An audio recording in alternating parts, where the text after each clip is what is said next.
Hadis Muslim nomor hadis 1162 dari Abu Qatadah Al-Ansari. An Abi Qatadah Al-Ansari radhiyallahu taala anhu qala, dari Abu Qatadah, semoga Allah memberikan ridha kepada beliau, menyampaikan, alhamdulillah, su'ilan nabiyyu sallallahu alaihi wasallam an siyami yaumi Arafah. Di riwayat lain an saumi yaumi Arafah. Nabi sallallahu alaihi wasallam pernah ditanya tentang puasa di hari Arafah. Hari Arafah itu tanggal berapa? 9. Ingat ya? Siam Yaum Arafah. Suka agak keliru. Sebagian orang mengatakan Saum Arafah. Kalau cuma disebutkan Nabi mengatakan Siam Arafah, puasa Arafah, Arafah itu menunjuk pada momentumnya. Ya, momentum orang wukuf. Jadi kalau bahasanya puasa Arafah, maka nggak ada penafsiran. Semua di seluruh negeri ini harus berpuasa bersamaan dengan orang wukuf. Jadi nggak usah ada penafsiran. Nggak usah ada penafsiran. Jadi begitu di Saudi misalnya wukuf sekarang, kita ikut puasanya di hari itu. Jelas ya? Itu kalau tidak menggunakan yaum. Tapi kalau menggunakan yaum itu disebut dengan dzarfuz zaman. Ya. Huruf yang melekatkan sesuatu pada waktunya, bukan momentumnya. Menunjuk pada waktu. Ya. Di yaum itu menunjuk pada waktu. Maksudnya apa? Hadis ini ingin menegaskan puasa ini dilakukan bukan mengikuti momentumnya, tapi mengikuti waktunya. Ya. Waktu orang wukuf tanggal berapa? 8 apa 9? 9. Ya. Di waktu orang wukuf di tanggal 9 Dzulhijjah. Artinya, kalau di satu tempat, satu daerah, satu negara sudah masuk ke tanggal 9 Dzulhijjah, sekalipun tidak sama dengan tempat orang wukuf sekarang di Saudi, maka itu sudah harus menunaikan puasanya.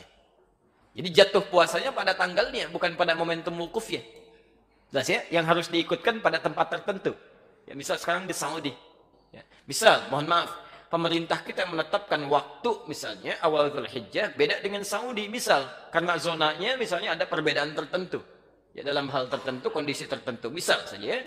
Maka yang diikuti saat puasa Arafah itu bukan ikut ke yang wukuf, bukan waktu Saudi, tapi waktu sini. Ya. Karena zona itu bisa berbeda, Pak. Ya. Saya sering katakan begini, Saudi dengan Indonesia beda berapa jam? Wah, antum ukurnya ke Jakarta 4 jam, di Papua 6 jam. Indonesia itu kan luas, dari Sabang sampai Merauke, ya kan? Masya Allah. Jadi kalau kita ukur dengan Papua 6 jam, Jakarta 4 jam. Nah, sekarang lihat begini misal, ini baru Papua ya, belum negara-negara lain yang bedanya cukup jauh. Ya, ketika Saudi menetapkan tanggal 9 Dzulhijjah, ya, misal maghrib di Saudi, misal jam 7, di Papua jam berapa? Udah jam 1. Udah jam 1 dari dini hari, di Saudi baru maghrib.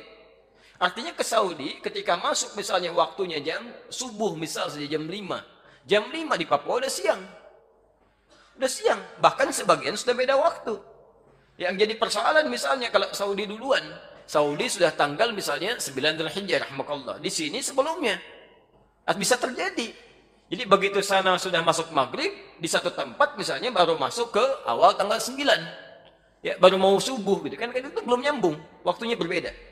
Dari segi penundaiannya, ini kaidah. Dan di sini sepakat, bahkan ulama-ulama di Saudi pun memberikan fatwa. Jadi kalau di satu negara zona waktunya berbeda jauh, ya tidak terlampau dekat, yang bisa melahirkan perbedaan waktu, maka waktu di negara tersebut yang diikuti.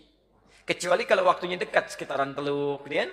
UAE, Qatar, bahkan kami sampai ke Libya. Itu kalau Saudi musim haji sudah ikut waktu Saudi, ya nggak ribut-ribut lagi. Kecuali kalau yang masanya cukup agak jauh seperti kita saat ini di beberapa tempat. Jelas ya? Jadi nanti kalau pemerintah menetapkan waktu misalnya bersamaan, alhamdulillah. Kalau tidak, ikuti waktu kita. Jelas ya? Baik.